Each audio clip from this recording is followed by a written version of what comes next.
কোনো কারণে যদি আপনার একটা পিল খেতে মিস হয় বা ভুলে যান, তো সেক্ষেত্রে আপনি কি করবেন?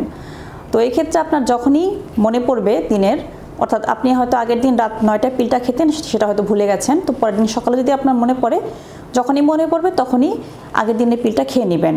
পাশাপাশি ওই দিনের শিডিউল যে পিলটা সেটা আবার রাত 9টার দিকে খেতে হবে। অর্থাৎ এই ক্ষেত্রে আপনাকে একদিনে 2টো পিল খেতে হবে।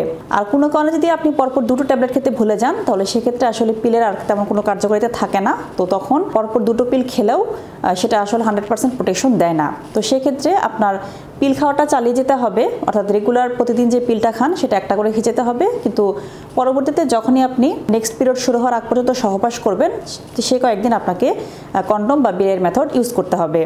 এবং এটাই হচ্ছে পদ্ধতি, এক্ষেত্রে অন্য কোনো পদ্ধতি আর অবলম্বন করা যাবে না। তখন প্রশ্ন হতে পারে, যদি বেরিয়ার মেথড বা কন্ডম ইউজ করতে হয় তাহলে সেক্ষেত্রে পিল খাওয়ার দরকারটা কী?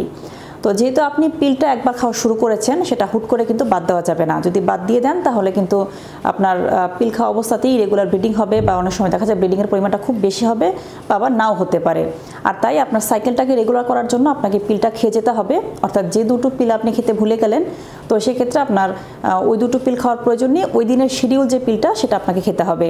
এবং এইভাবে আপনাকে শেষ পর্যন্ত পাতাটা কন্টিনিউ করতে হবে। পাশাপাশি যে কয়েকদিন আপনি সহবাস করবেন, তখন সেই কয়েকদিন আপনাকে বেরিয়ার মেথড বা কন্ডমটা ইউজ করতে হবে। আর পিলটা আপনাকে খেতে হচ্ছে শুধুমাত্র সাইকেলটাকে রেগুলার করার জন্য। পরবর্তী সাইকেল থেকে আর কন্ডম ইউজ করার প্রয়োজন নেই। সেক্ষেত্রে নিয়মিত খেয়ে গেলে আপনাকে এই পিলটা প্রোটেকশন মোটামুটি দিয়ে থাকবে।